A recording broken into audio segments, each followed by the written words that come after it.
Good morning, everyone, and welcome to Go Native Farms, where we believe that we can sustain and even regain our good health by eating healthy and living more like the old native people around the world used to. So we're taking a look today at some very old heritage Navajo Hubbard Squash. And this plant is huge. So we're going to start with the best. We're saving the best for first. And check this out. This is one plant. It's about 25 or 30 feet long. Goes all the way down here. And there's squash everywhere on it. Look at the size of that thing. That's got to be at least 20-25 pounds. Another one right there. And this one came on late in the season. We'll just take a closer look at it, but that's a good size squash. And we got one there, and another one, small one coming on right there as well. And as we head down a little farther, you can see we have two more. These two came on in the beginning of the season, and these are ready to eat right now. And they're looking really good. And then right here as well, we've got another one. So this squash did excellent. We're really glad to have been able to grow this out. And we did have some challenges with it. We'll walk over here and we'll look at some other Navajo Hubbard, which didn't do quite as well, but it did produce. You can see over here, we do have squash kind of everywhere. And they did produce, although there was some challenges.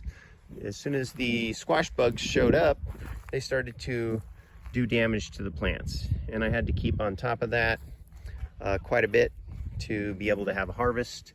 And we have a decent harvest, as you can see. There is some powdery mildew that came in late in the season, and it wasn't a big problem, but the squash bugs were worse. They killed that plant for the most part.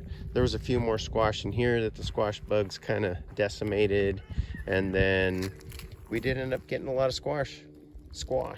So we're looking at September the 14th today, 2024, and we have squash kind of everywhere, which is great.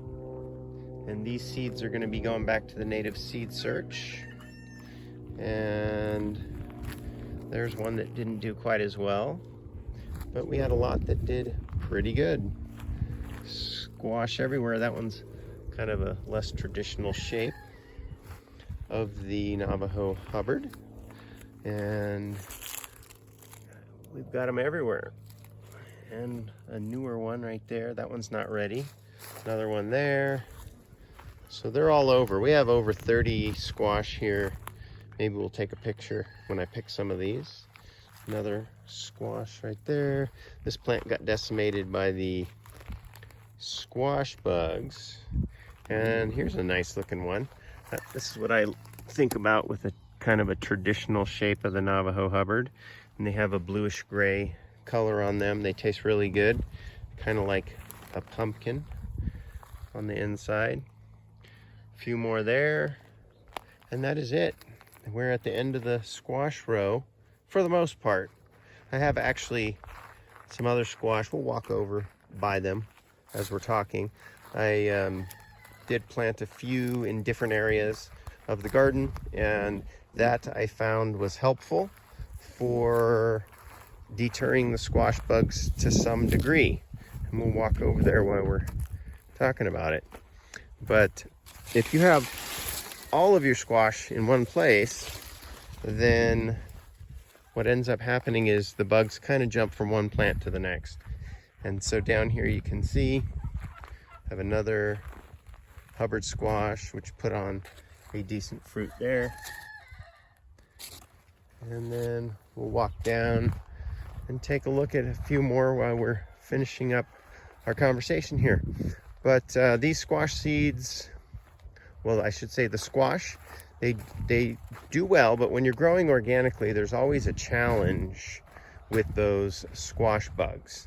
Every time I've grown squash, there's a challenge. So if you grow organically, you might even want to consider an area that's netted, excuse me, netted off. that's just where the net's just big enough for native bees to come in and pollinate, or you could hand pollinate in a greenhouse or something like that. So when we get down here, the squash bugs did not make it down here, and they did pretty decent down here. But that biggest one that we started with, that one did so well because I mulched more organic fertilizers like chicken manure, and had some fish emulsion down there as well. And I just had a little extra TLC on that plant and extra mulch in the soil, and they did really well. So that is my 2 cents on how the Navajo Hubbard squash turned out today.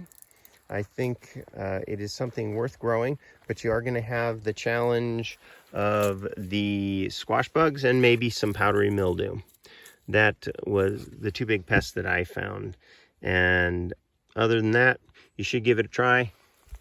And it tastes great. And you can eat the seeds or plant the seeds as well. And thank you very much for tuning in. And remember to grow these old native varieties of corn, beans, squash, and other varieties. And that will help keep you healthy. Thank you very much and have a great day.